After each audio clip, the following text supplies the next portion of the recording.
Before we get into the Game Awards news, there was a quick tease trailer this week for Dragon Age Dreadwolf. Absent from TGA, the trailer featured a few locations of the game and also teased a full reveal which will be coming in summer of 2024. The under 1 minute teaser features the beautiful vistas and the city of Antiva. It also shows the shoreline of Ravane with sparkling seas and a more stormy Underfells. The short video features the different areas of Thedos and voice clips from different characters that represent the different factions in the game. A new blog post by BioWare hints at the current state of Thedos being on the precipice of change. It all sounds very ominous, and we'll have to wait until next year in summer to have the full reveal of the game and hopefully the release date. Can't wait until then. Head to our Dragon Age Dreadwolf wiki for all the latest info so far. As with all news mentioned in this video, you can find the link in the description below. Get ready to journey west in Black Myth Wukong, as the game has revealed it will be launching on August 20th, 2024. A brand new English voice acted trailer was revealed at the Game Awards, showing off the upcoming Souls-like and unveiling the launch date, coming to platforms PlayStation 5, Xbox Series and PC next year. In case you missed it, Black Myth Wukong follows the adventures of the Monkey King, Sun Wukong, in this reimagining of the classic Journey to the West. The game lets players play as the multifaceted fighter and god as he wields the 5 elements and transformations in combat. The enemies in this trailer look creatively evil, with one bearing glowing lanterns for a head. Interestingly, Wukong is seen sliding down mountains, showing new ways to get around in the snow. There are a number of larger-than-life bosses, which should provide some epic fights.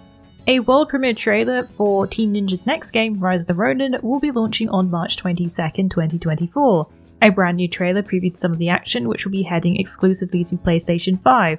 Pre-orders will start on December 14th. Rise of the Ronin will take the player to Japan during the 19th century during a time of stagnation and oppression.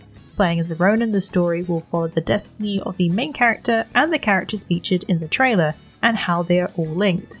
Players can explore upon horseback and even take up a glider to see things from above. Use melee weapons, such as swords and spears, to fight up close. If you want to take a more stealth approach though, Ronins can also use grappling ropes. Pre-order bonuses were also announced, which includes an armor set and 4 combat styles, including Neo-Rear for the katana. Developer Moon Studios, behind such games as the Metroidvania Ori and the Blind Forest, are taking on the Diablo genre in their new project No Rest for the Wicked, a fantasy medieval RPG described to have some intense action combat that requires skill and timing that will be key to staying alive. Set to release sometime in early access for the first quarter of 2024. Taking place in the year 841 in the fantasy kingdom of Isola Sacra, the king has fallen. Now with an empty throne, there has been conflict about who will take up his seat. The timing couldn't be worse though, as a plague descends on the island nation, inflicting disease-ridden beasts. Fighting solo or in online co-op with up to 3 other players, fight back against monsters and foes. What's interesting is that even in a group you can split up and tackle different challenges. The game will be hitting early access in 2024 on PC, with platforms PS5 and Xbox Series X and S also planned for development. A game showcase will be happening on March 1st to take a closer look at the game. A major reveal for Capcom this week was the title Monster Hunter Wilds. It was announced to be coming to PC, PlayStation 5 and Xbox Series in 2025. It's quite a ways off, but the action RPG got a debut trailer which showed monsters riding and gliding in a quick reveal trailer. The trailer, which is more of a teaser than anything, shows a player using a smaller monster to ride through the wild landscape, similar to the Palamute riding that you would see in Monster Hunter Rise. However, one stark difference is being able to glide upon the back of the same monster. The release date is some time away, but according to Capcom's producer, Ryozo Tsuchimoto, more news will be coming in summer of 2024. What do you think of the trailer? Let us know in the comments below. And it seems Baldur's Gate 3 just can't stop winning. Larian Studios is not short of awards this season, as they gained another 6 awards for their CRPG Baldur's Gate 3. Sven Vidic will need to make more room on his shelf, or Game Awards room, which is probably it's fast becoming right at this point, as the studio collects a few more awards from the Game Awards. Most notably, the game was crowned Game of the Year 2023, which beat contenders Alan Wake 2, Marvel's Spider-Man 2, Resident Evil Remake, Super Mario Bros. Wonder, and The Legend of Zelda Tears of the Kingdom. They also won the categories Best Performance with Neil Newbon for the role of Astarion, Best Community Support, Best RPG, Best Multiplayer, and took home the Player's Voice vote.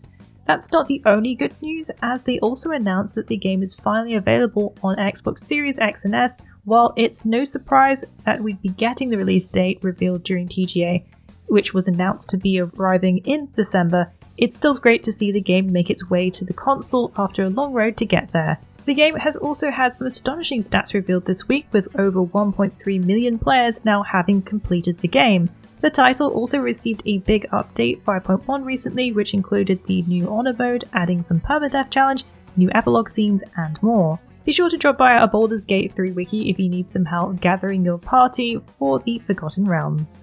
If you're looking for more spacefaring based RPGs, you're in luck, as Exodus was announced this week. The studio is made up of industry veterans from such developers as BioWare. They have collectively worked on titles such as Dragon Age Origins, Halo 4, Mass Effect, and Star Wars The Old Republic. The studio behind it is Archetype Entertainment, a studio backed by Wizards of the Coast and Hasbro. The game is a narrative-driven title set to give plenty of player agency and is a AAA game. The trailer gives a few clues to the game's main features, including time dilation, which could be part of the game's mechanics and story. Taking up the role of traveller, players are sent out on a quest to help humanity survive by finding tech to fight off the hostile race called the Celestials. Travelling through lightspeed takes a toll though, as time can skip decades in human years. Choices made in the game will have consequences. Expect alien weapons, companions, and a deep progression system. Also, the actor Matthew McConaughey is in it, and it's his first video game role, which he seemed rather hyped about when he appeared on stage at TGA.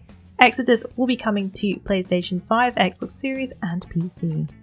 Fans of Final Fantasy XVI were surprised with 2 DLCs announced at the Game Awards 2023, the first being Echoes of the Fallen, which is already available. The second will arrive in spring of 2024, called The Rising Tide. Echoes of the Fallen DLC unlocks a brand new narrative arc, new battles, an array of weapons, accessories, and an increased level cap. In the Echoes of the Fallen, the trail will lead them to the long-deserted Sage Spire, a fallen tower. Within its walls, they will uncover the grim secrets it harbours. The first DLC for Final Fantasy XVI fleshes out the narrative surrounding the Fallen. While you won't need to play the DLC in order to understand the main game, it will provide a deeper insight according to the game's lead combat designer and DLC's director, Takio Kujiryoka. Arriving in spring 2024, The Rising Tide promises to introduce new trials and tribulations, including an epic showdown between Clive and the mystic icon Leviathan. A new field area can be explored, which features mysterious, stunning blue skies. What was your favourite news that was revealed at the Game Awards? Which games are you looking most forward to from the trailers that were revealed? Let us know in the comments below. Well, that's it for the Week in the Wikis. Please join us again next week for yet another great week of gaming. Remember to check out our VIP program for some exclusive supporter benefits. And budding writers should take advantage of our Become an Author initiative. Thanks again for being part of this great community. Keep checking in with us with news, reviews, YouTube streams and vids, and general wiki goodness.